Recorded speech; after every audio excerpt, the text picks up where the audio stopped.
Hello and good evening. Welcome to Normalizing Atheism and a collaboration stream with Mr. Eddie Crume's podcast, which is the Brute Facts podcast. We'll be with you shortly. We're about to go live with Shane the Skeptic and Eddie while they delve into a quick deep dive and a long discussion about epistemology. We've got a couple of different variants here, because Eddie obviously is a theist.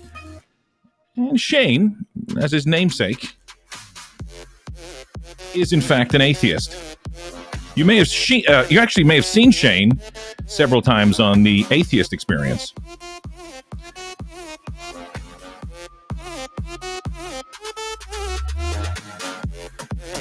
But again, thank you for joining. We'll actually be out shortly. Eddie's putting on his stilts.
Okay, folks, this is Pastor Mike with Normalizing Atheism. Thanks again for joining. So epistemology is the theory of knowledge, especially with regards to its methods, validity, and scope. Epistemology is the investigation of what distinguishes justified belief from opinion. So what do we use epistemology for? Well, Eddie uses it for quite a few things. He actually believes in God, in the Christian God. Shane disbelieves in that proposition. Shane is an atheist. He does not believe in God. And they both take advantage of epistemology. Now, there are different branches and variants of epistemology, and Eddie is actually well-versed in several. Shane is as well. They're going to talk about these in just a moment.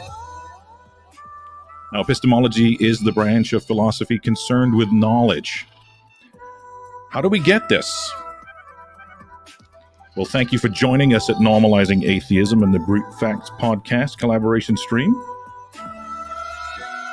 Let's get these handsome sons of guns on the stream here, and they can, as Spartan said, do a quick deep dive and a long discussion.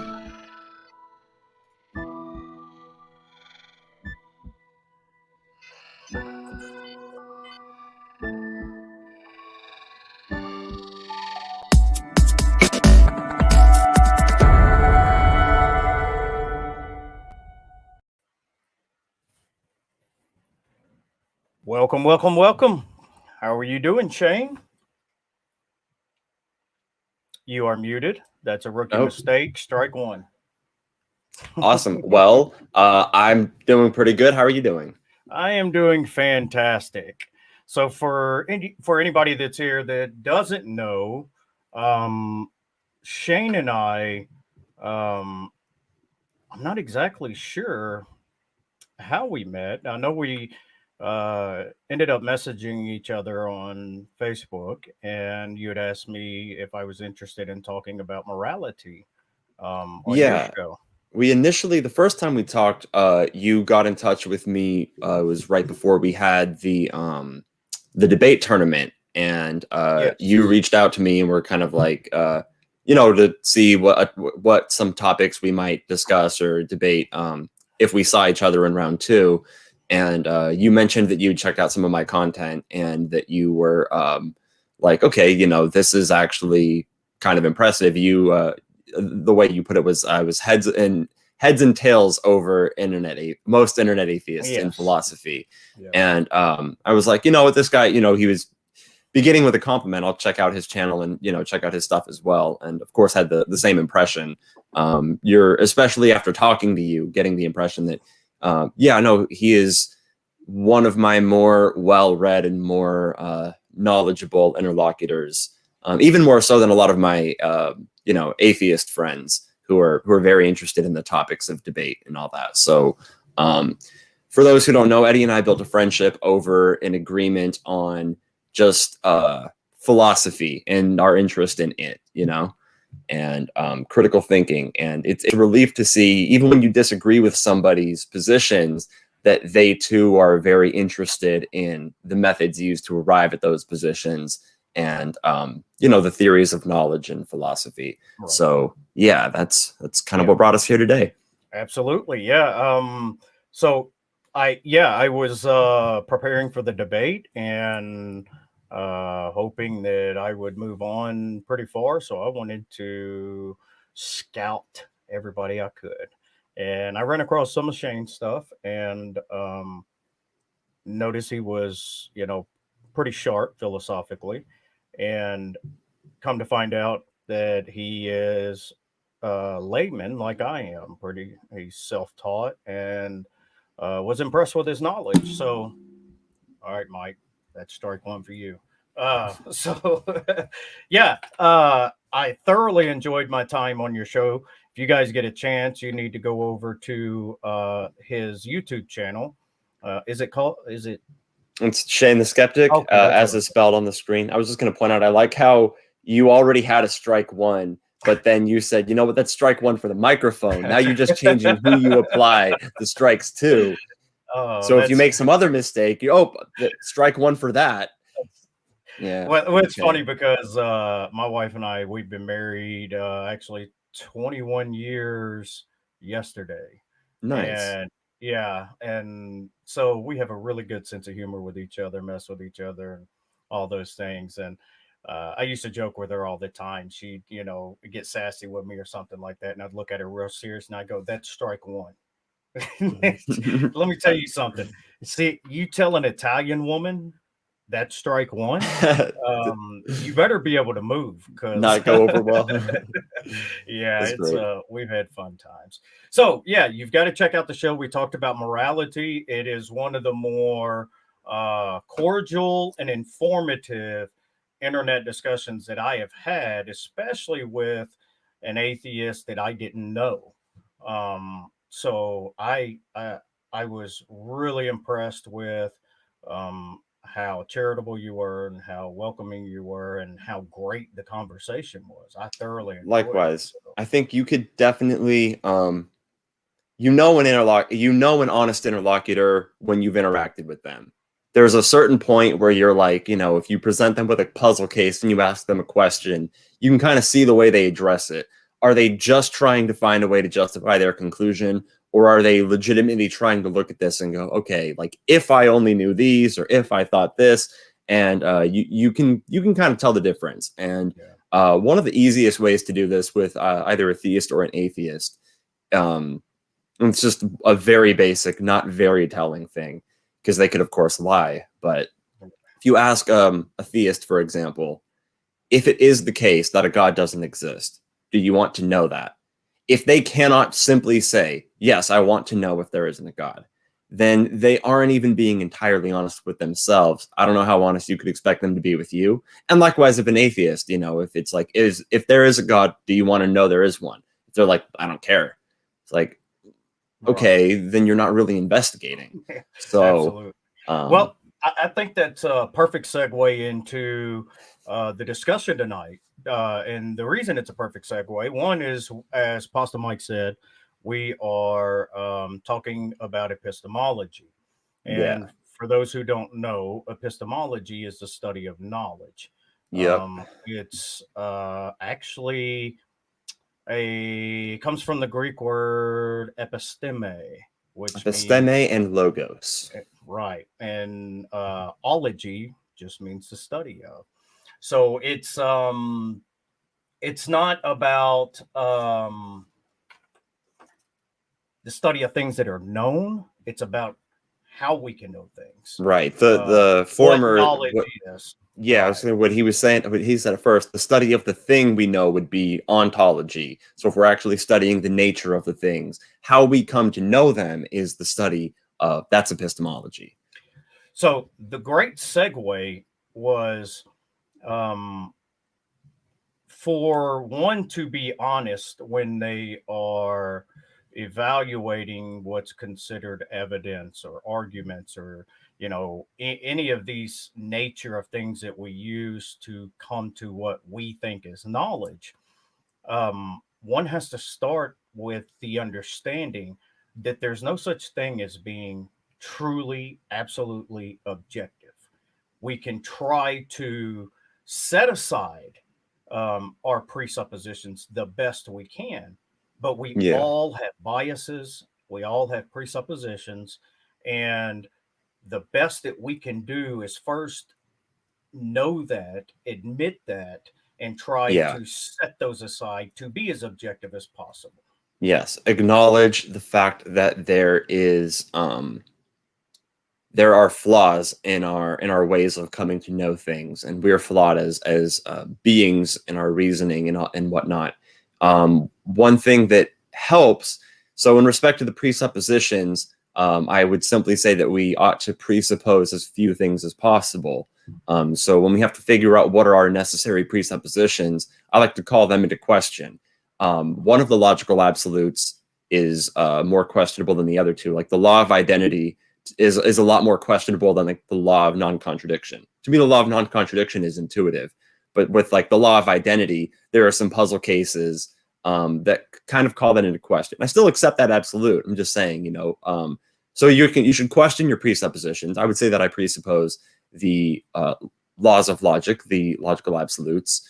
Then when it comes to our biases, all we can do is recognize what different cognitive biases are, how we might have them, catch ourselves in them.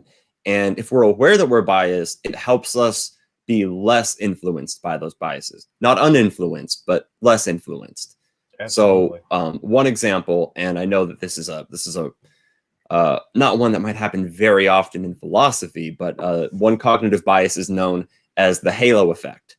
And, you know, basically, if you find somebody to be attractive or something like that, if they present an idea to you, you're actually more likely to accept that idea because part of you wants to agree with that person for like bonding purposes. Right. So you could be presented with the same idea that attractive person told you. If you were presented that same idea by somebody else, maybe you actually wouldn't have accepted it the same way. Right. And so again, you can't not have that bias just because you know what it is. But if you know that you have that bias, then if somebody convinces you of something and you're aware that you're attracted to them, you could question, what is the idea? What would I think if somebody else just told me that? And it helps you better address what you're doing. Yeah, absolutely. So when we get into epistemology, for those who aren't familiar, it is an extremely broad area of philosophy. It covers a lot of subjects. There are a lot of distinctions, and we're not going to bore everyone with the. We'll try. Yeah, no promises. So the two major to begin with, I would say, is like we were talking backstage with internalism and externalism. And the easiest way that, because I'm familiar with Reformed epistemology, proper functionalism, those would be what's considered externalist. And then internalist would be evidentialist, foundationalists, and there's quite a few other for it. So I think maybe even what is it? The conservatism. I can't even think of it off the top of my head. Anyway, okay. So it's so that's actually. It's interesting to me that you say, and I'm willing to begin with internalism and externalism. It hasn't really been the case that it's been the beginning of any epistemological discussions or like any lectures or lecture series that I've watched. The internalism versus externalism tends to come up later. People tend to start with empiricism versus rationalism, though I recently discussed that, so I'm willing to go past. Yeah, but the reason that I brought it up is because, for example, if I was phenomenal conservatism, thank you, Spartan. The reason I brought it up is because an internalist and an externalist creates a huge divide. So an empiricist would be someone that fell on the internalist side, while some type of theistic faith or proper functionalism or Reformed epistemology would be externalist, and there's almost nowhere they're going to agree. So that's why I brought that up. But I think that we are both evidentialist, or at least in a sense, some type of evidentialist. Would you say that you probably landed more on the evidentialist side, or? Definitely, at least more on the evidentialist side. Okay, great. So that leaves the whole internalism for another show. We can talk about that, or the externalism for another show. We can talk about that for another show.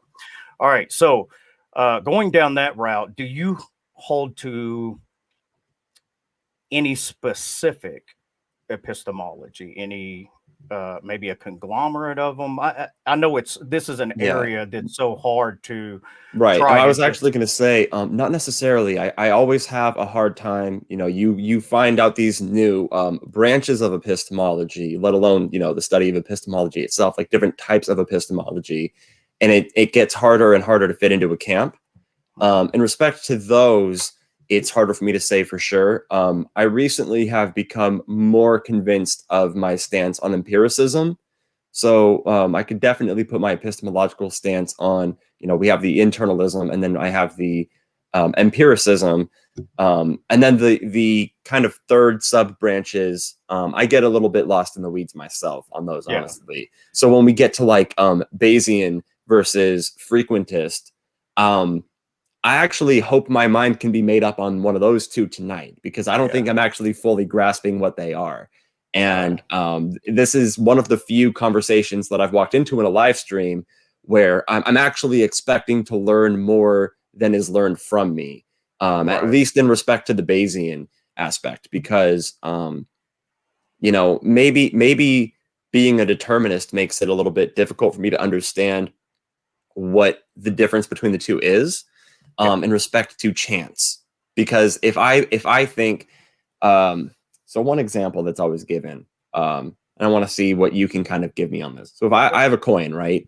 I flip that coin. That didn't even flip, but it doesn't really matter. The horrible flip. So would you say that there's a 50-50 chance that the coin is on heads, or is there 100% chance that it's either heads or tails? But as far as you can tell, it's 50-50.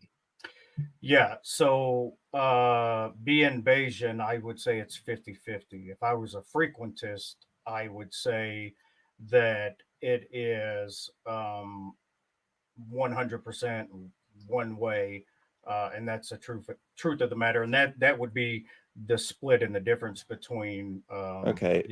So I think I'm Bayesian. on the frequentist side because for me, like if I flip a coin and you don't know if it's which side's up, and I'll reveal that in a bit for anyone who's wondering, if you're curious enough. But if you flip a coin as well and do the same thing, and I can't look at the coin and see what's up, it isn't actually the case that there's a 50% chance it's either heads or tails. As far as my perception goes, there's a 50% chance of either. But like this coin, it's flipped. It's already the case. Like whichever answer it is, and it can't not be that. Yeah. So yeah, but at that point, it's kind of Schrodinger's cat, because until you look at it, then how can you assign? How can you assign 100% that it's either or?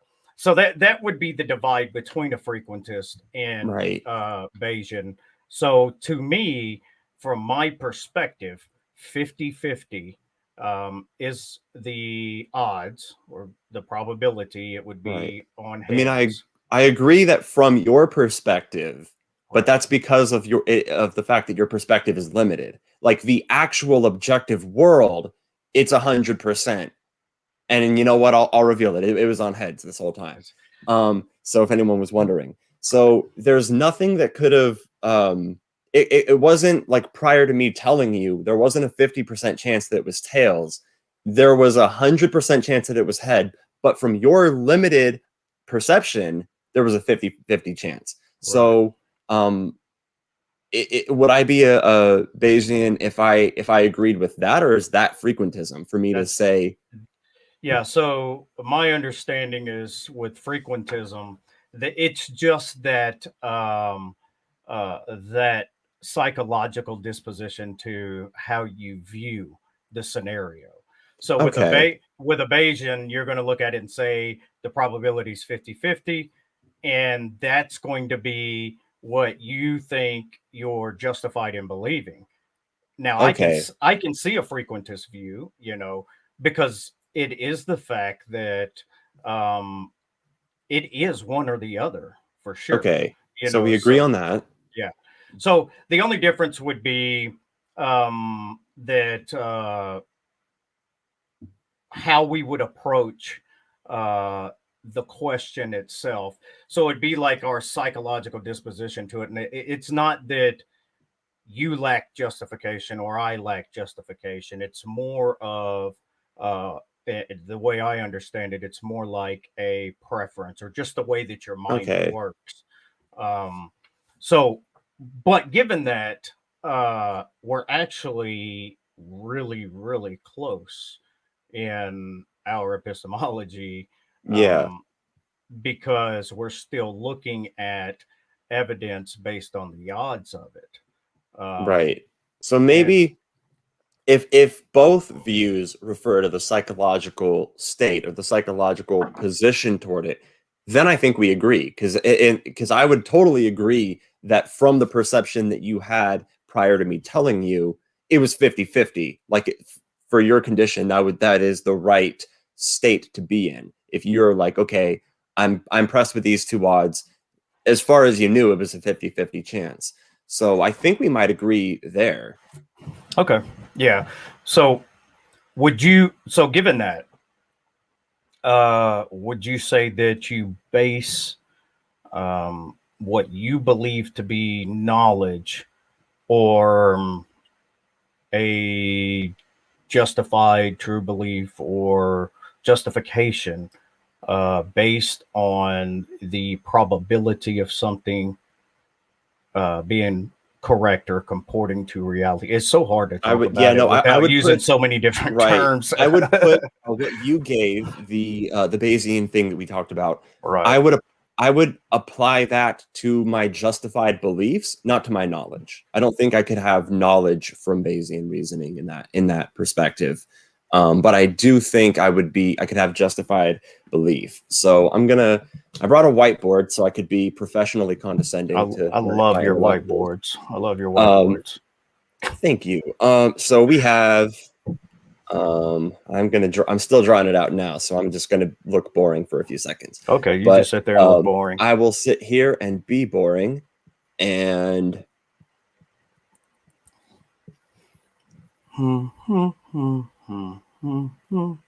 okay, so not everyone in epistemology is really going to agree with this chart, but it's quite simple. You have your beliefs. Don't want my light to shine too much on it. Okay, cool. You have your beliefs, and then within your beliefs, you have your knowledge. Everything that you know is something that you believe.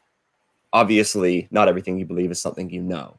So then I would actually draw another circle around that, and then I would put, I should probably have made it slightly smaller, but I'm going to have horrible handwriting, but whatever. You guys are going to know what I'm saying. Okay, so you have your justified beliefs, and then your knowledge would be within your justified beliefs, and then your beliefs are this entire circle. Right. Okay. So, I think the Bayesianism could take you to the justified beliefs, but it can't take you to that most inner circle of knowledge. So, all right. First of all, obviously, we're not going to have a discussion on what knowledge is. There's not really. I mean, that's just a rabbit hole we could spend all night on. So we'll just say that intuitively, we all seem to know certain things. Well, I think I don't want to go too deep down the rabbit hole, but we might have to get a little bit into that rabbit hole. We can't go into, as I've stated before, 14 categories of knowledge. Right. We'd have to reduce it. 7, still too much for this conversation. I think we should talk about 4, and I'll talk about what these 4 are. We could talk about, for one, absolute certainty and what both of our positions on that form of knowledge are, whether you believe in it or not. Then there's propositional, non-propositional knowledge. So those are 2. And then there's knowledge by acquaintance. So I would say if somebody asked me, do you know what state Eddie Crume lives in? I would say, yeah, Arkansas. But if they then pressed me on it, how do you know Eddie lives in Arkansas? The question then goes from, do you know where he lives, is asking a question about my knowledge by acquaintance. Have you been acquainted with Eddie and where Eddie lives? But then if you ask, how do you know, you're asking a question that pertains more to propositional knowledge, because you're asking how I came to know it. And if I then tell you, well, he told me, I trust him, he seems honest, it's plausible to me, I have examples of people living in Arkansas, it doesn't seem like there's a justification for him to lie. It doesn't really fit the case that I know that you live in Arkansas. So I wouldn't put my knowledge of you living in Arkansas in propositional knowledge. I'd put it in knowledge by acquaintance. So that's one of the things that's tricky about the word, is it's a word that has more than one meaning. And sometimes when you ask a follow-up question, without realizing it, you then switch what category of knowledge you're asking about. Yeah. The only issue that I would have with it is knowledge is about propositions. So when you say, if I tell you sit down, there's not anything there to know. I'm sending a command. Right. But if I say Shane is sitting down, then we can evaluate that and see if we can come to know that Shane is sitting down.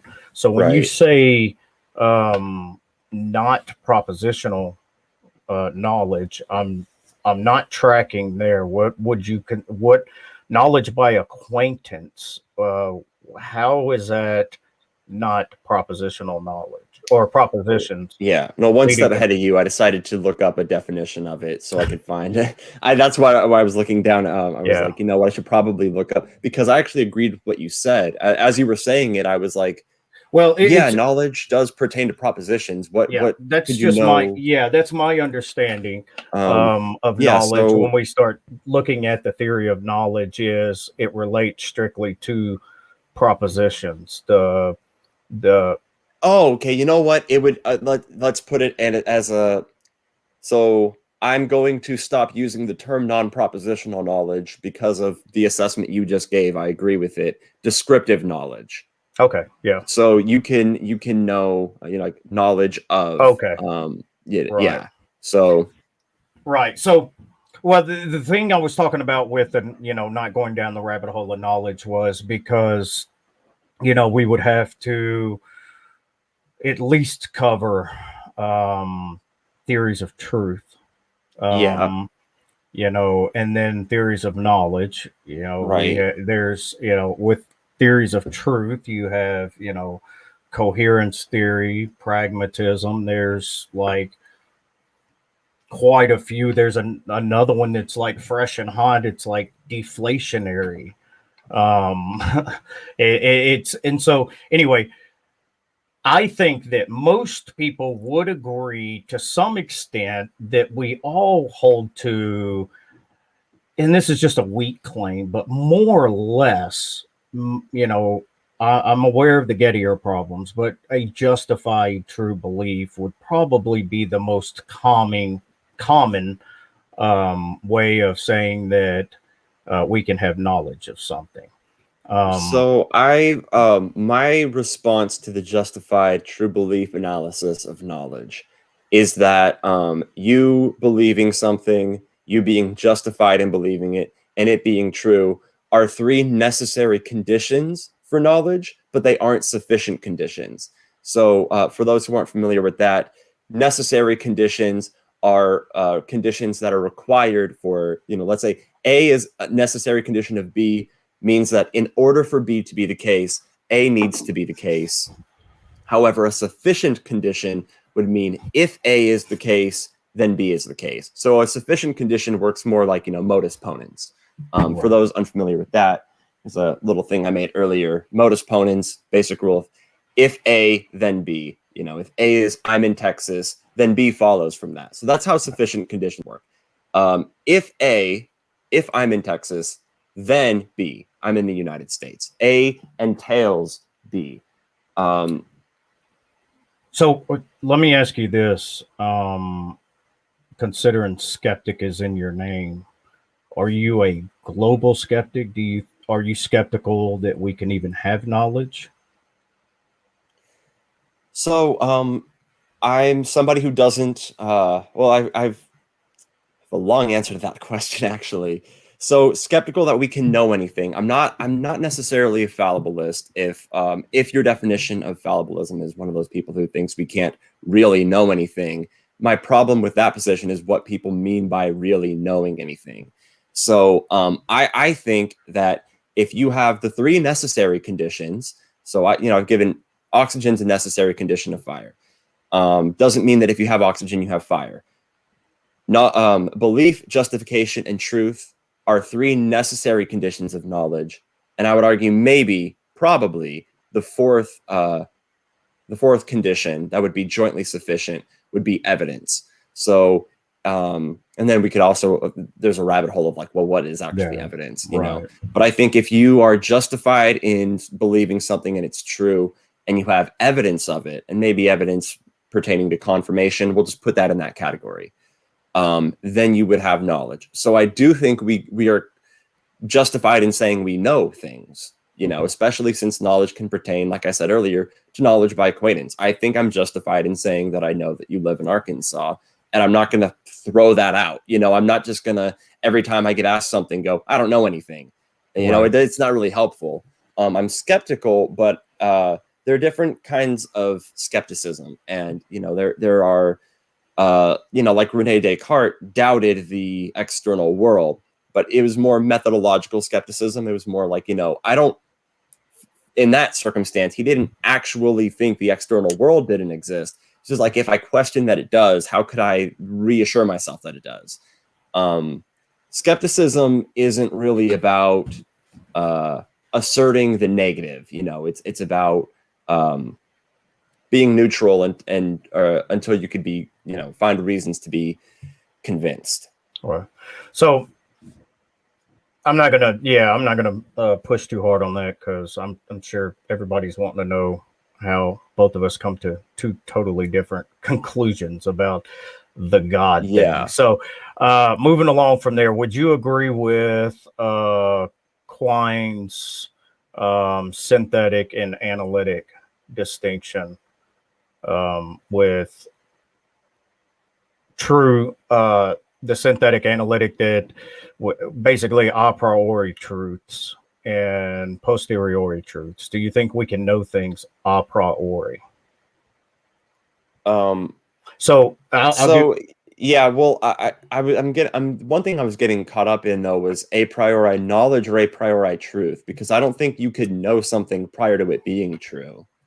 Well, okay, yeah, let's say a priori knowledge. Can we know something a priori? Right. So empiricism, generally speaking, entails that no, you can't. But one of the best examples that's normally given for a priori knowledge is like your knowledge that 2 + 2 = 4. You don't rethink that and reteach yourself that in order to know that 2 + 2 = 4. You kind of like know it in advance. My problem with that is you are taught 2 + 2 = 4 through the means of your senses. Two things are placed in front of you. You see that when they're put together, it's 4. So that's one of the things that I said on my last discussion about epistemology was one of the things that makes it hard to fit into a camp is that a lot of people say that if you're an empiricist, that what that entails is you don't believe in a priori knowledge. And if that means I'm not an empiricist, then that means I'm not an empiricist. But when I really think about it, I do think that your senses are the only way that you could actually come to know anything. So I do think I'm an empiricist.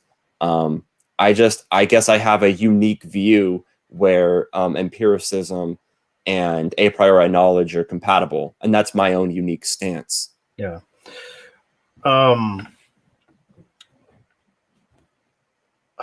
I have a hard time with not believing that we can have, a priori knowledge. And the reason being is, like you said, we are taught that, 2 + 2 = 4, but we can reason that 2 + 2 = 4. And if we add another one, it's another number. And if we add another one, it's another number.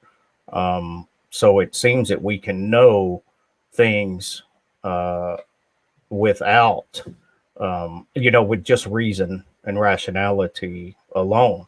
I wouldn't say we could know everything. I would say that there are certain things we could know prior to investigation or, through some type of empirical analysis, and then things that we come to, posteriori after the analysis. For example, I had a good example and my freaking brain just totally went flat. But, things like I know I exist, things like that. I don't have a problem saying I have knowledge that I exist. That we could, we could parse that out and say it's just an axiom, something, a truth that we have to work within to even investigate. I'm glad we got into the self-existence, because that was actually one of the things that I was going to bring up when we came to absolute certainty. For well over a year and a half, I've taken this view that I didn't believe you could be absolutely certain of anything. And, followed from that, I don't believe in absolute certainty. After reading René Descartes' Meditation on Philosophy, I think that I would say my existence may be the one thing that I am absolutely certain of. And it may also follow that that is the one form of a priori knowledge that I believe in. One empiricist argument against that, though, is that even the cogito, I think, therefore I am. When you come to the thought of I think, therefore I am, you are putting together words that you have learned of by acquaintance through your senses. You have read them or heard them and learned what they mean after the fact. However, you don't want to conflate the words that we use to convey our ideas with the ideas themselves. So it may be the case that knowledge of our own existence is the one thing we can know a priori, but the question is for anything else, anything other than your own existence. And I got my whiteboard handy again. So you have the subject, something here, some question mark, knowledge of X. And this is the question mark, I think, is where we disagree. Because for me, that question mark can be filled in with, let's go with logic, reason, and empirical senses. So for me, it would look like this. The subject comes to knowledge of X. X is let's say the external world through logic, reason, and senses. Those are that step. And then, the question that can come after that is it reliable, our logic, reason, and senses? And then what role does reliability play? And we can talk about what reliability actually even is. But for me, I guess the main point, without the reliability aspect, just logic, reason, and senses being the means to which we meet the end, that is knowledge of the external world. ShaneMakesSigns.com. Shane normalizing signs. Yeah, people are liking stuff. Cool. Yeah, I have I don't know if it's just the way you worded it or not, but I have a different understanding of Rene Descartes' cogito. I think, therefore I am. My understanding is he doubted everything that he doubted everything that he believed or thought he knew, all the way down until he realized that there is a doubter who is doubting. And if there's a doubter who is doubting, then he knows that at least the doubter exists. Yeah, no, I agree with that. I don't know exactly. I just probably didn't track well with. Yeah. Well, I'm glad because someone else might have got that impression too. So no, I would agree, because some people's response to the I think therefore I am. The one thing I could be certain of is that I exist. He brings up, the demon. What if you're being deceived into thinking that you exist? But then it's like, all right, well, how am I being deceived? I have to be deceived. The fact that I'm being deceived is self-evident that I exist. So we went with the modus ponens earlier. If I am doubting, if I am questioning, if I am thinking, if I am being deceived, it follows from that I exist in some way or another. Because people could then get pedantic. What do you mean by exist? And then bring up the external world. Okay, if you want to go with the whole, are you a brain in a vat? Is this a simulation? That's another rabbit hole. But you know that you exist some way or another just by the fact that you're even thinking. Yeah. So it is incredibly refreshing to realize that we are probably really close on the same line, because I don't hold to certainty other than I'm pretty certain I exist. Okay, so are we agreeing here? Because I changed my position on that like less than 2 months ago. Yeah, after reading Rene Descartes. Yeah, I don't hold to certainty for your own existence. No, yes, that's what I was going to say. That's the one thing. Yeah, I'm saying if there's anything I can be certain about, would be the fact that I exist. Okay, so we agree there. Yeah, that's what I was saying. I mean, it's we're like trekking like totally straight down almost the exact same trail. Right. So yeah, I would say that certainty is not something that I think that we can achieve. The most certain we can be about something would be our own existence. Yeah. I'm sure there's other possible areas, that may lead into some, but for the most part, investigating and analyzing the objective world, the concrete world around us. Right. I think, in my opinion, or my epistemology is I have degrees of confidence in what I believe. So, and of course, you're talking about, basically Bayesian or frequentism. Yeah. So I actually came to discover that I was a Bayesian epistemologist. And real quick, I won't go on a long tangent about it, but when I first got into epistemology, I was actually considered myself a reformed epistemologist. Mm-hmm. And I loved planting this idea of, properly basic beliefs and proper functionalism. And because, it lines up with, well, let's say, for example, with scripture, Calvin, and the only reason it's called Reformed epistemology is because the Reformed Church comes from Calvin, and Calvin talked about the sensus divinitatis, the sense of the divine. Well, if the sense of the divine is real, and we can have a sense of God through the sense of the divine, then we can be warranted in that belief, absent of defeaters, not justified, but warranted. It's a weaker claim in the belief that God exists if your mind is working properly, functioning properly, aimed towards truth, and you're fulfilling your epistemic duty to be justified. Yeah. So that kind of gets into like intuitions and what our justification or warrant for believing in things that are intuitive to us. And one of the problems that skeptics like myself get faced with is if I call something into question, and the thing that I'm calling into question is a thing that is intuitive, the argument kind of gets turned around as to, okay, well, instead of the burden of proof being on the person trying to prove the claim, now you're trying to argue against something, or even for a doubt of something that's intuitive, so I should be given a reason to doubt the thing that's intuitive to me. And upon reading more on epistemology, that does make sense to me.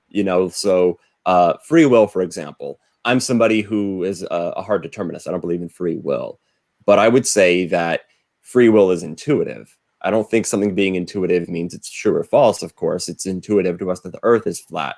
So you would be warranted in your belief that the earth was flat prior to you being presented with more information. But once you get presented with the information that verifies that the earth isn't flat, now you're no longer warranted in that belief.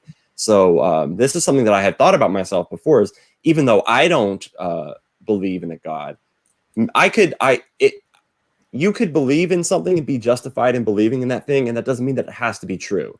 So I'm trying to question myself, is it possible that a person could be justified in their belief of God and still be wrong, but justified? And I thought one example where I would definitely lean more toward a yes than a no. That would be in the case of, say you have a 3 or 4 year old child. And if you're 3 or 4 years old, most of the stuff that you know, you've come to know through your parents, everything that you know, close to everything that you know. So these are the most reliable sources you have of information. You are justified in believing what you are presented with from them because they're what have been presenting you with information so far. So if you're in the state of being 3 or 4 years old and you're not presented with all of the arguments, you're just presented with the God concept, well, then, yeah, I think that you are definitely warranted in believing that. And then, of course, I would say that later on in life, when you're presented with the counter arguments, then it becomes the case that you're no longer warranted. So, the only clarification I would make there is you it seemed like you used justification and warrant interchangeably a couple of times. I don't know if that was intention, or I don't think it was intentional. It's not the intention, but I guess I'm using warranted in almost the same way, but to a lesser level. Right, and that's what that was the only point I was going to make. That usually when warrant is talked about, it's a lesser, it's a more modest claim. It's you're not justified. That's why I was saying. That's the important thing about Reformed epistemology is you still have an epistemic duty, to be justified, to find defeaters. But so I totally, I mean, I don't have anything there I would object with. I think that, a lot of people want to talk about appeals to authority and things like that as being a fallacy when it's not a fallacy all the time. And we have certain people that we trust that are authorities on matter. And it is okay to feel like something is true, or you may have knowledge of something absent of defeaters if it's coming from a source, a trustworthy source, like you were talking about your parents. I would have to, think more, or probably go a little deeper if we were going to say actually justified, but you're at least warranted in it. And I think absent any defeaters, then you probably are justified. But I just kind of wanted to contrast where I was to where I am. So do you think that you're justified in your belief that a God exists, or simply warranted in it? I think that I'm justified. Okay. So when it comes to being justified, are you going with, like we said before, the intuition and you needing more of a reason to doubt than to be convinced of this thing that's intuitive to you? No. Or, okay, so you're not going that route. So for you, the justification is like reasons, arguments, leading you to the conclusion of God existing. Right. And that's I was going from, that's what I was going to contrast with. Okay. I'm actually a skeptic by nature. And I should announce for anyone listening, a lot of skeptics make this problem where if somebody talks about being a theist and being a skeptic, they're like, wait, you can't be a skeptic, you believe in God. And the reality is that that's not true, and that's a no true Scotsman fallacy. If if you talk to somebody and they say, I'm a skeptic, but I believe in God, and you're like, well, skeptics don't believe in God, and they show you, I'm a skeptic, I'm somebody who is convinced of this proposition. Just okay, then you're not a skeptic. I will say that when I talk to somebody and I get to know them, and if they identify as a skeptic and they're a theist, I'm intuitively more skeptical of their claim that they are a skeptic.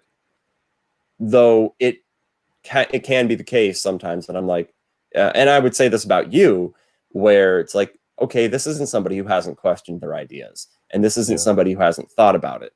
One of the problems with the justification thing, though, and I guess I only said warranted in the case of the child, because you're right, they wouldn't be justified, they'd be warranted, is, okay, they're warranted in their belief, but one of the reasons is that they lack so much more information coming from sources other than their parents. Like, this is the only sources they've really had. It's the most reliable sources they had.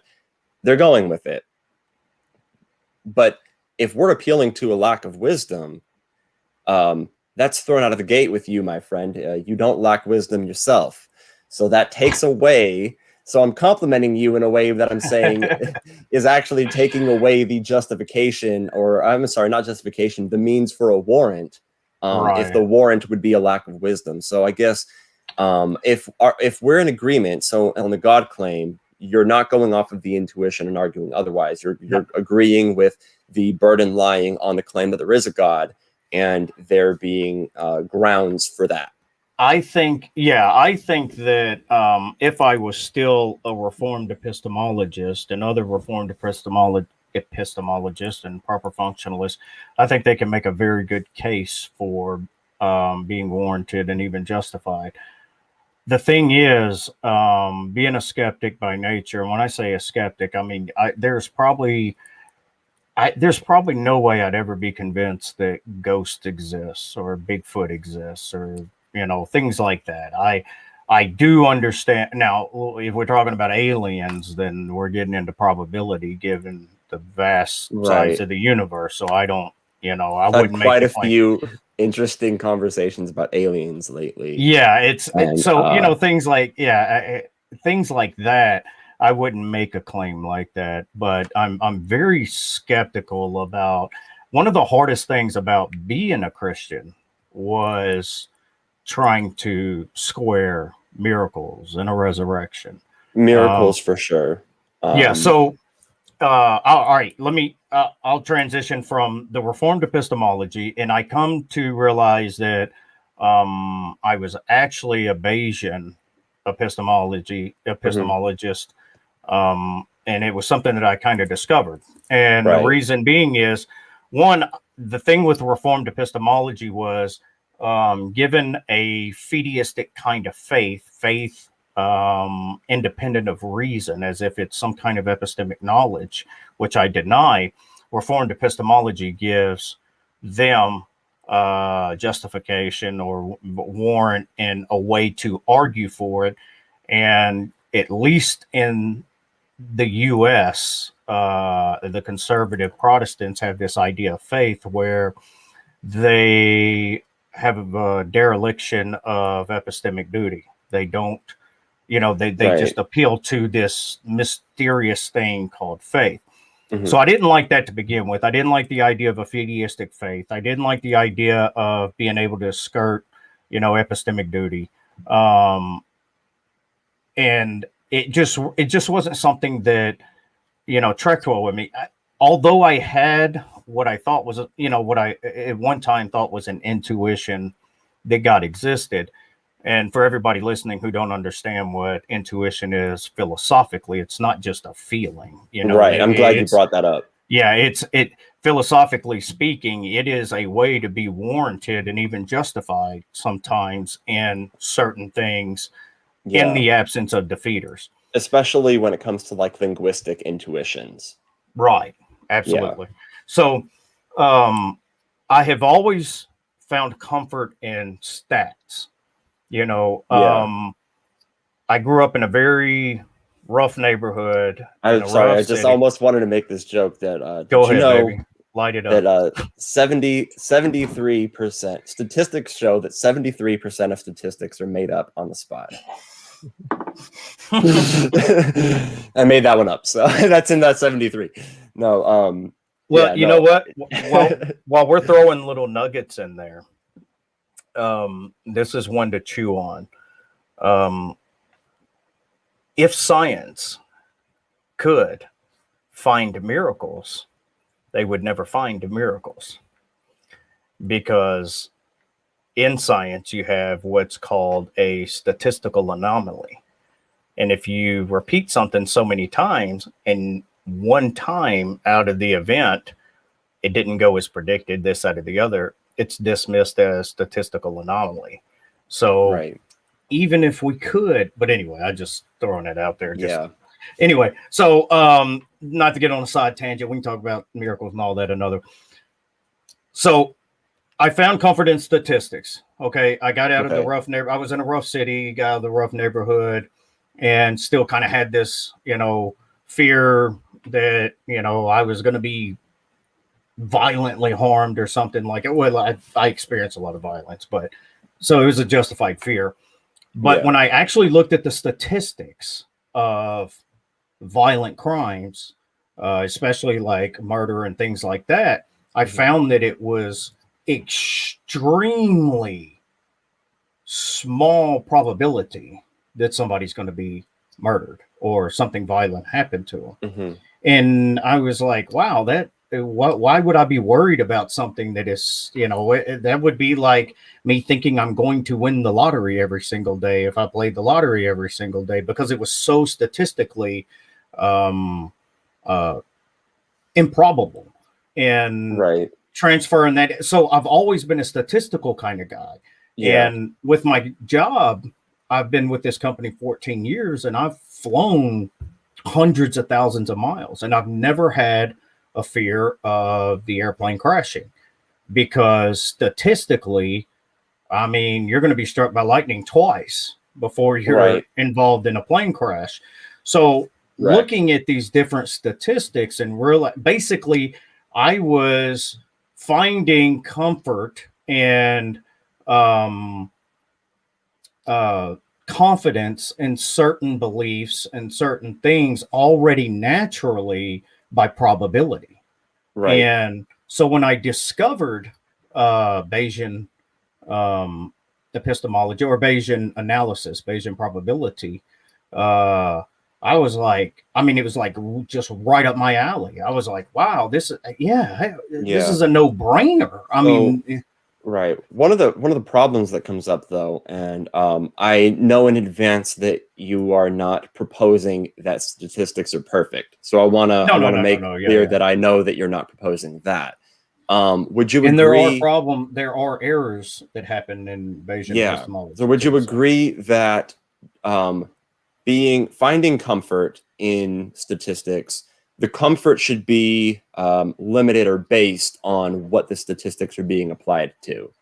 So, for example, there are some things that we could say, all right, I'm confident of this because of statistics. The plane crash, I think, is a good example of finding comfort in the statistics.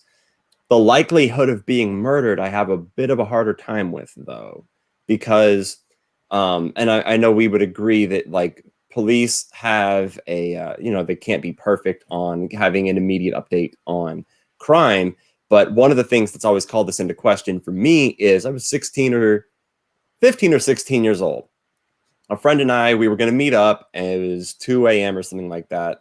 There was a CVS between our houses. We meet up at the CVS I don't remember whose house we were going to go to, but we'd always meet up there and then go walk from there. Long story short, somebody pulls a gun on us and shot at us. The only reason we are alive today, I'm pretty sure, is because this guy stole the gun and didn't know how to use it. Now, we didn't go talk to the cops or anything. We went home and we were just like, that was a crazy thing, right? So as far as the crime rate goes, if we were looking at the crime rate of shootings in the area, we know for sure that what happened with us wasn't documented. So that calls into question how many other times has there how many other times has there been something like this that's happened in this area that we're unaware of? So would you agree with me that, like, you would be more justified in finding comfort that you're not going to get in a plane crash than you are in finding comfort that you're not going to be murdered based on statistics? Yeah. So when we're talking about statistics like that, we have to, if you look at statistics, there is a margin of error. So we have the margin of error, and then you have to look at the statistics based on where you're at. Also, you can't look at the overall thing. So I think, but even then, I mean, even if you were to double what's reported and say that it's still an extreme. I mean, it is very rare. Yeah, you're right about that. Yeah. So, and it's something that I just found that, given the empirical data, I knew that it was so rare that, of course, where I lived, it wasn't as rare. But but like with the plane crash thing, like, I'm more concerned about being in a car wreck as much as I drive for my work, because of the statistics. So I'm a lot more careful as much as I drive. Yeah. But yeah, given all of that, I'm not saying that it's an infallible way of, having this super confidence or almost just certainty. It's just. Do we agree that its fallibility increases or decreases varying on what it is it's being applied to? Absolutely. Okay. Absolutely. Cool. Yeah. Hey, look, guys. Open. Dan from Dear Christian Podcast says, Eddie and Shane, are either of you familiar with the position of open theism? If so, do you consider it to be more problematic or less problematic from Christian theology? So I've been polyamorous. Does this mean I could have more than one God? That's polytheism. No. Does it mean open theism? It's not. Okay. What is it's not the thing as an open relationship? No. Okay. No, I'll take care. Yeah. Help me out here, because I've been acquainted with that term, but I honestly I don't know. So open theism means that that God does not know what free creatures would choose to do, and he works with the decisions that they make. So God doesn't know what I'm going to freely choose to do, but after I've done what I've done, he can still work his plan out. The issue with open theism, it solves a lot of problems, but it causes its own problems. And that is, how can we say that a God is omniscient if he doesn't know counterfactuals, if he doesn't know what could happen, hypotheticals and things like that. It seems to take away from the sovereignty of God. But that would be an internal critique of, more or less monotheism and the Christian God. And I love you, Dan, but we got to move on with the epistemology. We're already an hour into it. But yeah, I would reject it because it attacks too much of the sovereignty of God, and it seems to say that God, I don't see how we could say God's omniscient if he doesn't know what free creatures or hypotheticals would do. So with the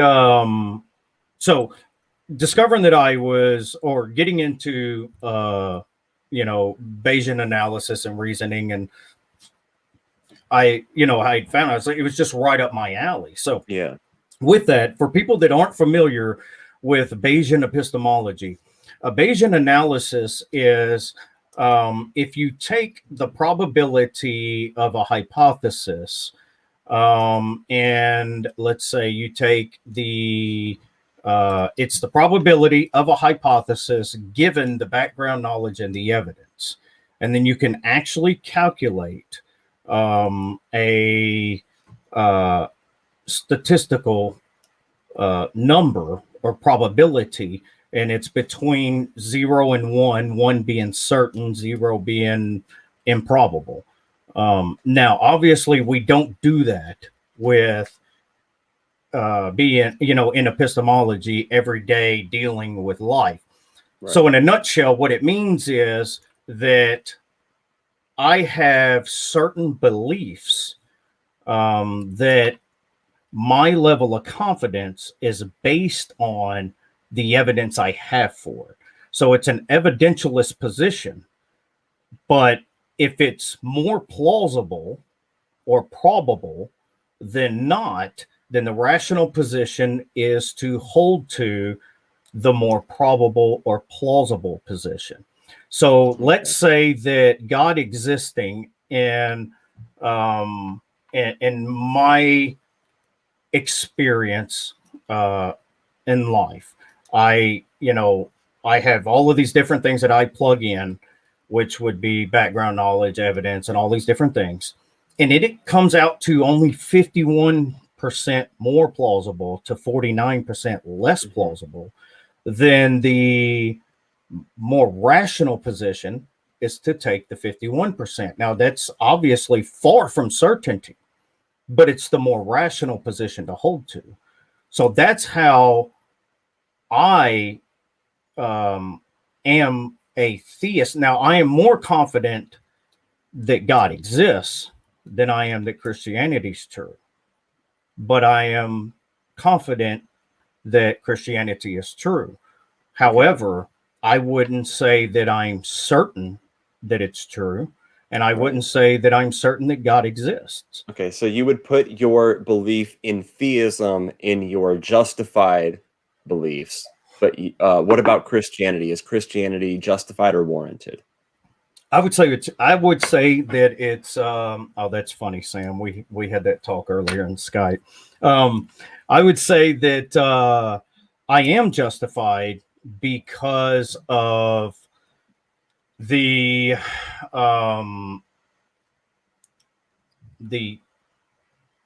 confidence that I have in the probability. I think that so let's say we were going to take street epistemology and put numbers on it. Okay. I would say that I'm about 75 to 80% that Christianity is true, and I'd probably be somewhere around 90% that God exists. So Okay. Given the absence of overwhelming defeaters, then I would say that I am justified in it. And I'm not certain. I hate to say certain. I'm not sure if I would call it knowledge that I know God exists. That's something that I haven't spent a whole lot of time evaluating, whether I would call it knowledge. Right. I would just say I have a high confidence in belief. So far it seems, and it may be the case that when upon your reevaluation later this changes, but as far as the, earlier I drew the kind of, it started with 2 circles, then I made a third one. You would be in that second inner circle, like not the most inner circle of knowledge, but the second one after that, which would be the justified beliefs. And then of course you would have your beliefs outside of that. Okay. So I guess one of the problems that I had, and maybe this isn't what you were saying, get some clarity here. Were you saying that your confidence is one of the justifications for the belief? Okay, because I was going to say, like, that seems kind of circular because you would need the justification for the confidence. Okay. So I would say, I would say that a high level of confidence in the absence of overwhelming defeaters, one could say that they're justified in what they believe, because in the absence of defeaters, okay. Well, overwhelming defeaters. As the reason I say overwhelming defeaters is because somebody may, posit one issue as being a defeater, So I would say if it is clearly a defeater, you can, then and just, for those who are watching who don't know me, I am not one of those people who hold blindly to Christianity or theism. Tomorrow, if we found a tomb that had Jesus in it and we trace the DNA and it was Jesus, I'm not a Christian anymore. I wouldn't be a Christian. I would still be a deist, given the metaphysical arguments for the existence of God, because Would you, I'm sorry, I don't want to interrupt. No, go ahead. So would you still be sort of like, for pragmatical purposes, Christian? So would you be sort of like, I think this is where Jordan Peterson admit he was, but where you would be in a state of like believing it was a myth, but thinking that there was a benefit from acting in accordance with, what was proposed by Christianity, its morals, etc. So I absolutely have no qualms with pragmatic Christianity or theism. In fact, I often advocate when people talk about cultural Christians or things like this, for them to understand that a pragmatic purpose or pragmatic Christianity is a very valid thing, because there's even a pragmatic theory of truth. So if it works, it does. Given the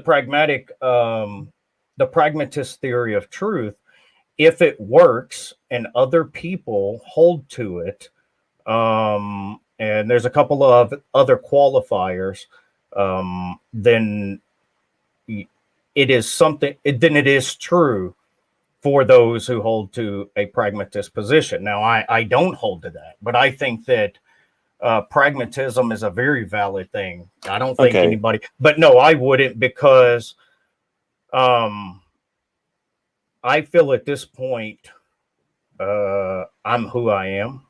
I have the morals that I have, and none of that's going to change whether I believe in a deity or not, or Christ or not. So I when you say first of all, there's not a whole lot I do as a Christian other than I do pray to God as if God exists. And I do study theology and scripture and things of that nature. And I would probably still do that part because I just enjoy, the literature and everything else that's there. Even if I didn't believe, I would still love to, get into literature and everything else.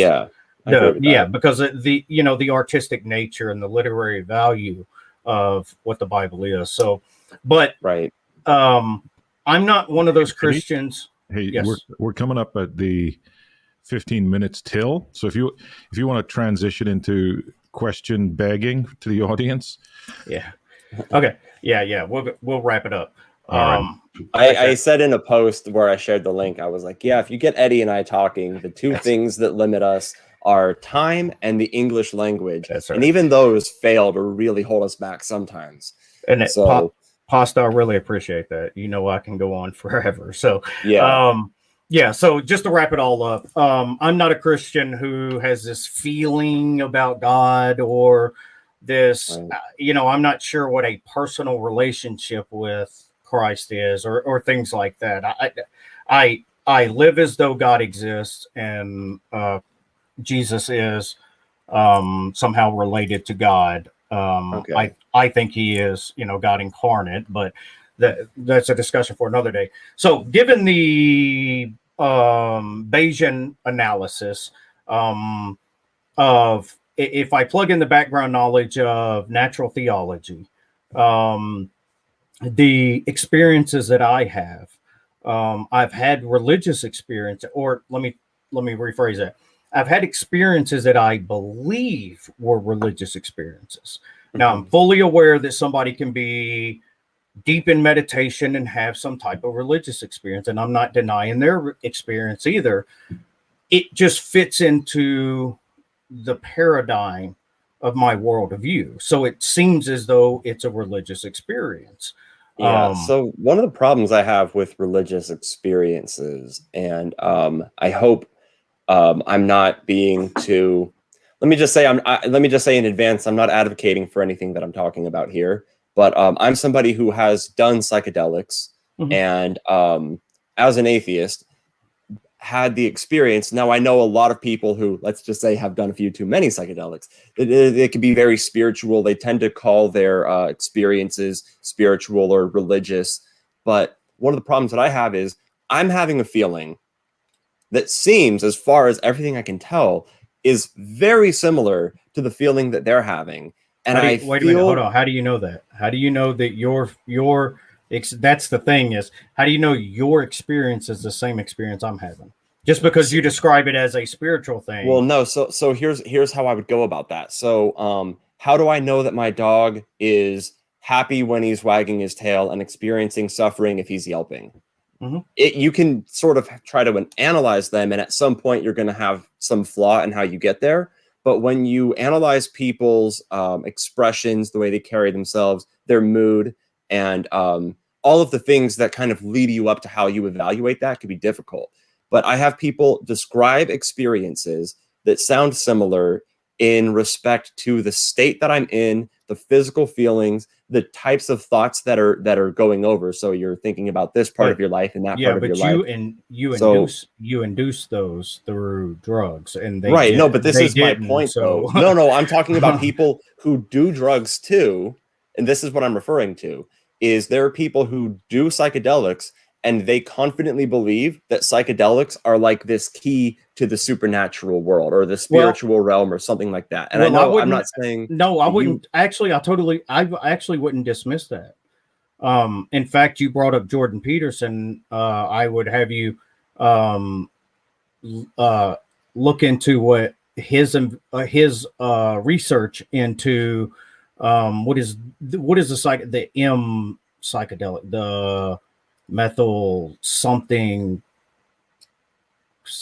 Anyway, if you listen to him, and matter of fact, go watch his talk with Dillahunty, where he talks about the religious experiences that people have on this psychedelic, and it's not just a religious experience; it's things that change their lives in positive ways. Somebody. Yeah, no, I've seen that discussion. Right. So what I'm saying is, I can't rule out that it was induced physically and it was chemicals in the brain, and I can't rule out whether it was really a spiritual experience or not. because I'm not them, and I can't experience what Sure, somebody else but does. if So if that's I could why, take the same drug and have the same experience but from you my can't materialism, have the same experience that I'm having. That's the problem. okay, no two people could have the exact same experience. I Right, agree right. with So that, but I'm talking about same experience in respect to, say, if I was talking about anger and I said I was experiencing the same thing as you. I don't mean I experience anger the same way, but I'm referring to that experience of right, something that we are calling anger. There yeah. is So some experience that people, I feel, are labeling religious and spiritual experiences, and I feel that they, because of the feelings that they have, they are labeling them this way, something about the strength or the level or the passion that they have. But, you know, as I don't want to just say as a skeptic, as more of a materialist, I have these same feelings and feel that it seems to be the case that the chemicals that are in the drugs that cause chemical reactions in my brain are the cause for that. It seems to be the most, okay, let me give you a little bit of insight. First of all, I'm not going to be pedantic and say and just keep hammering about the experiencing. I've done lots of drugs in my life, and I've done lots of psychedelics. That's getting clipped. That's going on the soundboard. Opium, acid, shrooms. I mean, I've done it all. Okay. So I've had euphoric experiences, and then I've had what I considered non. You're snitching. Yeah, I know. You calling 5-0? Get out of here, boss. So I have had euphoric experiences from drugs. I was, and I'll tell everybody right here and open, I was addicted to cocaine for over 1.5 years when I was an early adult, late teenager. I was Superman many a times, but the religious experiences were nothing like the drugs that I did. Right. But they fit within my worldview. So if Christianity was falsified tomorrow, or, you know, some kind of way we could really falsify God existing, then I would just dismiss them as some type. I would dismiss them in the same way I dismiss ghosts and things like that. Okay. So that's why I always qualify it with, I believe they were religious experiences, giving my experience in the world and giving my worldview and paradigm and the way that I view everything. It fits with that idea. Now, that doesn't mean that it's true that God exists, because I had a I think is a religious experience, but it's just one piece of evidence one piece in the experience. Right. So that's what I was talking about earlier. You know, when we take our presuppositions and biases and all these things, we try to be objective as possible. But I can't deny the experiences I had that was nothing like the drugs I ever did. But I also know that I believe that in the supernatural. Let me hold on 1 second. Let me clarify this. They were not crazy, nutty religious experiences. They were just, give you an example. One that I remember to this day just perfectly, totally unprovoked. It was a gorgeous sunny day. I was working out in the middle of nowhere on a cell phone tower. It was sunny, just standing there, kind of enjoying the sun and the wind blowing on my face. And, and this is when I was an early Christian. And a lot of Christians, when they first become born again, or, you have this idea of God that you're real open to all these feelings and things. But as I'm standing there and it's so gorgeous and awesome, I just kind of look up and thank God and just, I'm just enjoying the moment. And then all of a sudden, out of nowhere, is this extreme amount of warmth and joy. And it was like, I knew immediately, without even thinking about it, reasoning or anything. It was like, I just knew that it was like, God or something. It was something supernatural. But it was so powerful, I can repaint the whole picture very vividly if we had time at this moment, but I won't. It fits within my worldview. It's just a piece of evidence that goes there. I can't deny my experience Right. and what I feel may have been a supernatural experience. So one of the problems with things like that is if that was like an acid flashback, right? And I'm not asserting that it was, but I see some resemblance, I guess, between feelings that I've had on psychedelics, or It absolutely could have been. descriptions. I agree. It could have been. I see similarities between those and people's religious experiences, whether they were psychedelic religious experiences or not. But if, I guess, for me, it seems like what is more based on the information that we have. Like we have the information that there are chemicals in these drugs, how these chemicals interact with the chemicals in our brain. And again, there could be similar brain states that are not drug-induced states, that are, you know, states of euphoria, etc. To me, I guess it seems like the experiences that people are labeling as religious are resemblant of psychedelic experiences that I've had as a non-religious materialist person. That's totally fair. That's right. Totally And fair. I could always be wrong, but sometimes I think to myself, like, imagine that it is the case that shrooms are like the gateway to the psychedelic world, but not everyone's able to get there. So I just have an amazing psychedelic trip, but then this other guy over here, he's actually entering the spiritual world. My personal experience, I've done, I guess I didn't want to get too into drugs. I've done 12 grams of shrooms, and I remember still thinking about like having experiences. That's what's wrong with me. Is I could go, you know what? This is the kind of thing that I would, if I was theist, would think was evidence of God, or let's say not in a drug-induced state. Sometimes things happen where I'm like, okay, yeah, if I wasn't a materialist, I would have thought that was a ghost right there. So like a few weeks ago, there's a bottle of sake on top of my fridge, and I'm walking toward the fridge. Sake, it's a Japanese wine kind of thing. Sake. Oh, I've always heard it called sake. Sake? Okay. I'm in the South. I've always heard it called sake. No, go ahead. It doesn't. No, it's sake. I'm learning Japanese. I'm gonna go with my understanding. Okay, there you go. I'll go with your sake. Sake. Yeah, no, you're in Arkansas. You're wrong by default, buddy.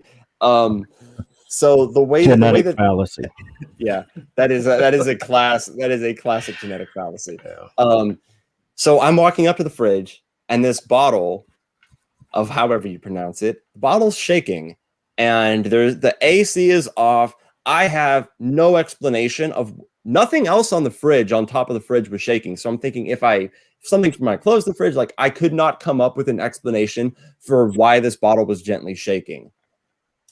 But I'm like, I don't know. What I can tell you is if ghosts were plausible to me, that would have fit my confirmation for sure. I would have gone like, okay, how do you explain that? Yeah. And yeah. Well, there are experiences, and I guess the similarity that I was kind of drawing between, you know, I see this and I'm like, I could understand why someone would think it was a ghost. I have experiences where I'm like, I could see how I would, you know, if I was theist, I would think this would convince me more of a god or something like that. Yeah, and that's Eddie, why go ahead. I'm trying to find a gap to speak. Sorry, between the two of you guys. Difficult people to get between. The screen isn't good enough, apparently. But so a Hindu or a Muslim is on the cell tower, and they get a similar experience. How what do you tell them? I don't deny their experience. I don't because you know it's like I said I'm not an exclusivist. I don't think that God has only revealed himself through Christianity and Christianity alone. Okay. Not only that, given what's that view called? Take it from here, Shane. No, Eddie, you just said something, and then you said that you don't think God only reveals himself to Christians. Right. What's that view called? Because that's actually new to me.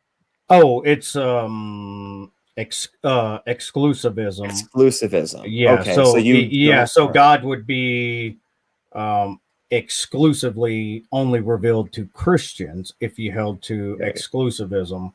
So inclusivism, or I may have it backwards. I don't know, one or the other. I think inclusivism is that inclusive of non-Christians. Right. God Okay. would. So basically, if anybody holds to natural theology, I really don't know how they could really hold to exclusivism to begin with, because if God has revealed himself in nature and we have, natural theology, then, oh, by the way, I learned that earlier from Spartan. Thank you, Spartan. Because I call myself a partial universalist, and he said, well, that just means you're not an exclusivist. And I was like, okay, yeah, I can take that. So, but anyway, back to the thing. Yeah, fits my worldview, just a piece of evidence that plugs into it. I can't deny what I experience and what feels to me to be, a religious experience. It doesn't mean that other people haven't had similar experiences. It's there you go, Josh. That's right. Yeah. So exclusivism would be only Christians. Inclusivism would be it includes non-Christians. So given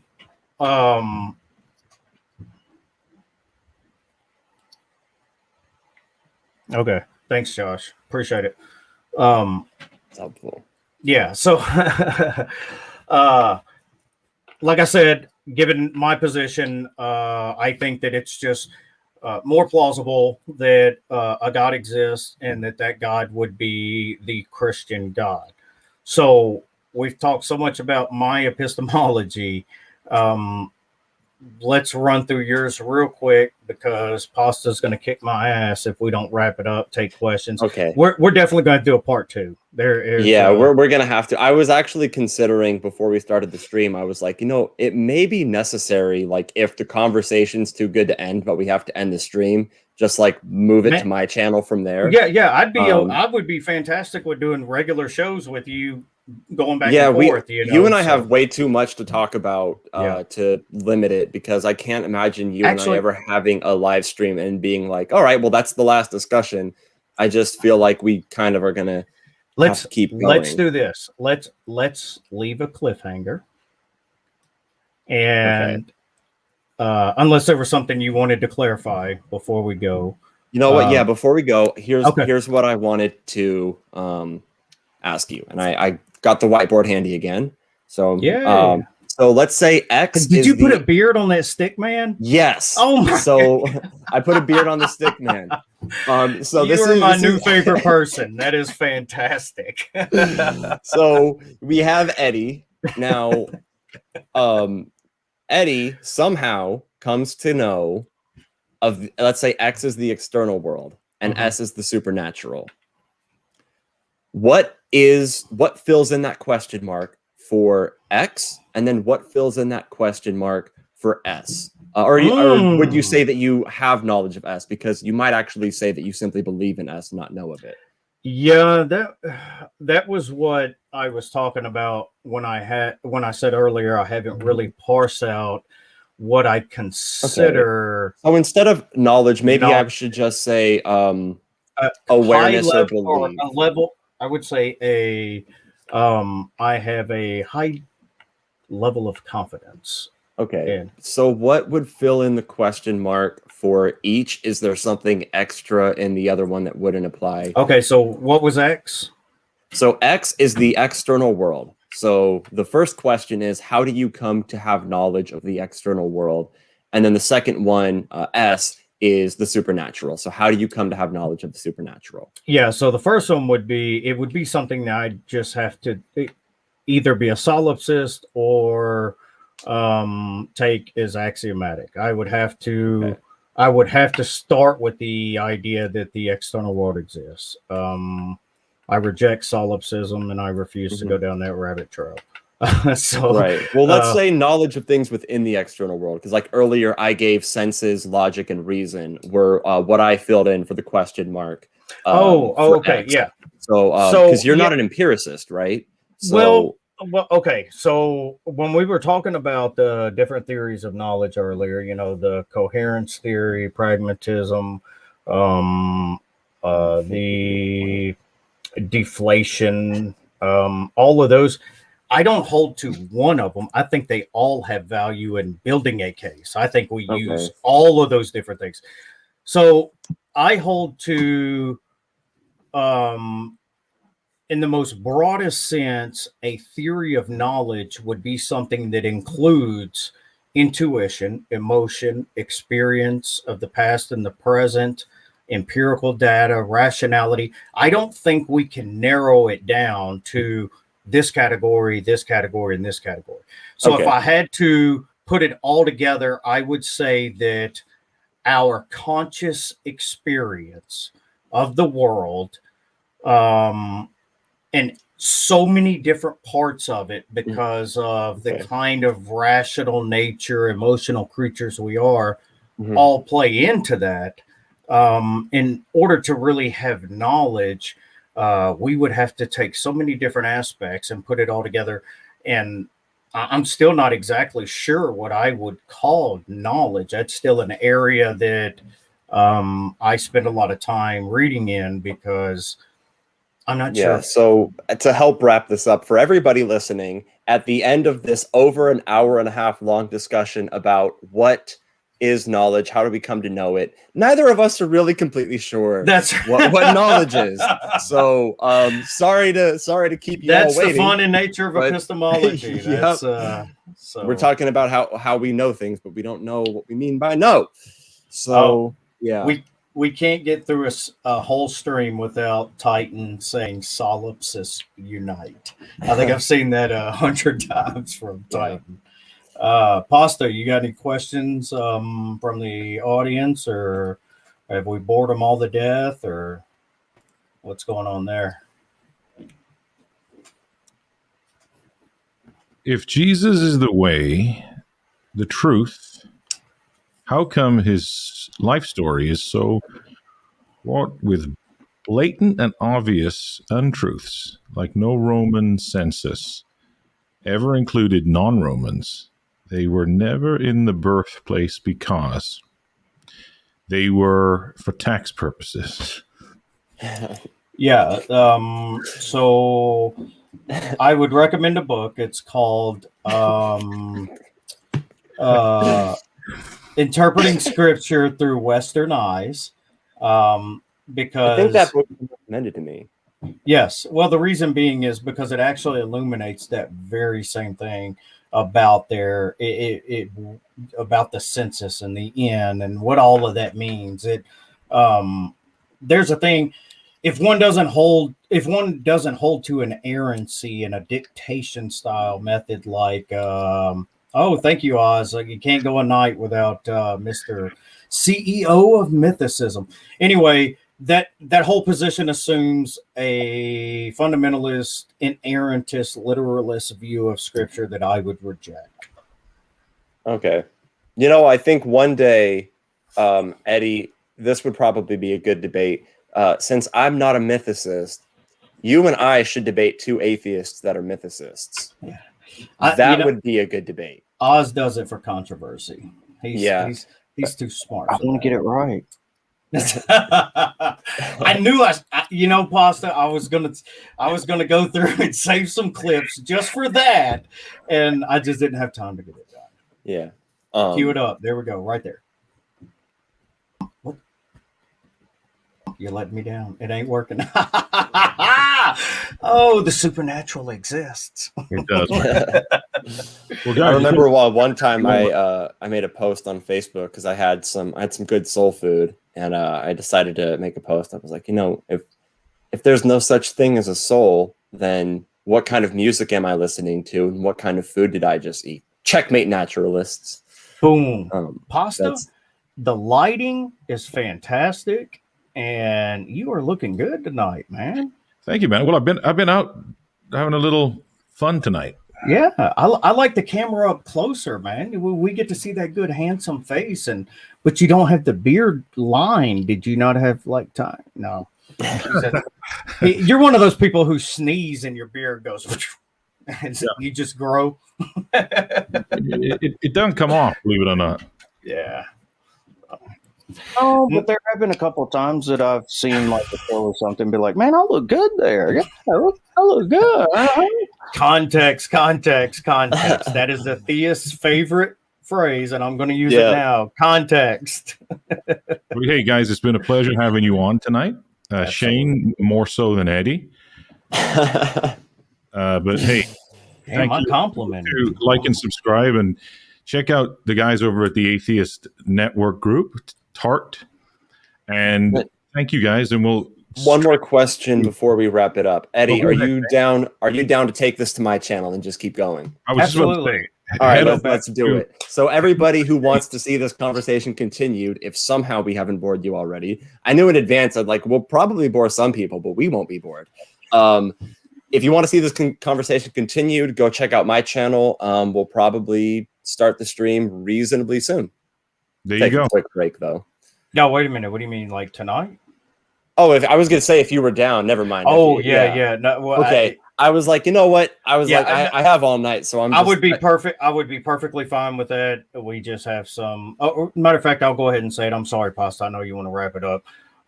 My 17-year-old daughter, who was diagnosed with systemic lupus, is completing her last infusion today of chemotherapy, and she's going to be here, probably within the hour.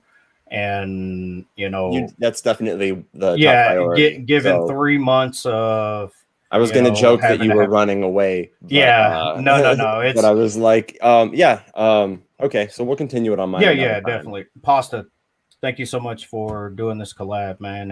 And this stuff right here is wonderful for actual being live on air. Yeah. Thank you for the production, everything else, man. It makes it so much easier to have a good conversation with somebody. When you guys killed it, man. You guys killed it. Thanks, bud. Much love, guys. Yep. Thanks, Shane.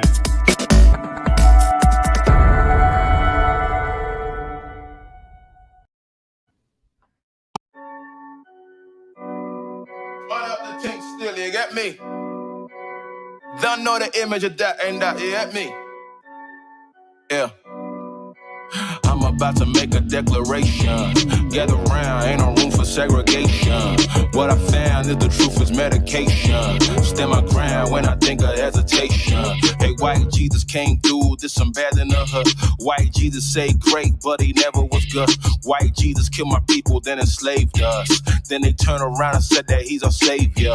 Hey, white Jesus got it popping on the brand. Couple bands on the chain of a man. Hey, white Jesus ain't gonna like my next statement. That white Jesus that you worship is a racist. I got enemies already, I could face some. If you're telling me that I'm deadly, what's your basis? White Jesus didn't come and trade places. Stick around, I got more information. If they wanna hit me cause I'm on the road, tell my little guy this ain't only rope. We can never bow, we got more to go. I done been around, if you know, you know. I know you know, I got the Father, Son, and Holy Ghost. I can hear it now like he getting close. We should cut him down, never let him go. But I done been around, if you know, you know. I know you know, you know it. Do you know how hard it would be to find a white dude walking around the streets of Galilee in the first century? My G? How hard, my G? It's like Bigfoot riding a unicorn on top of a rainbow. Real Jesus was a Middle Eastern Jew. I can hear him speaking, what's the reason for your views? Why don't you just leave it while you leaning on this hill? You gotta get the truth if you wanna lead a few. I know that ain't the savior that I read about. I seen it now, use the image of that Jesus had to feed the crowd. Let them think, even say aloud, some things is foul. If you blink, you gon' miss the sound when these are bad. G told me that I gotta keep it real. Cause if I don't talk and know that other people will. And ain't a time to hell what them people try to steal. But Christ was not a hippie picking lilies in the field. Oh man, this the God of the scriptures, not the one they invented. Son of man who was injured, bear it all for the sinners. Holy Spirit, my witness, I could talk on them endless. Might have looked like me, but that's none of my business. They wanna hit me cause I'm on the road. Tell my little guy this ain't only road. We can never bow, we got more to go. I done been around, if you know, you know. I know you know, I got the Father, Son, and Holy Ghost. I can hear it now like he getting close. We should cut him down, never let him go. But I done been around, if you know, you know. I know you know, you know it. Normalize normalizing atheism.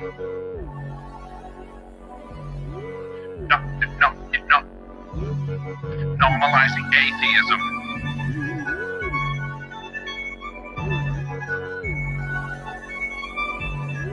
Normalizing atheism with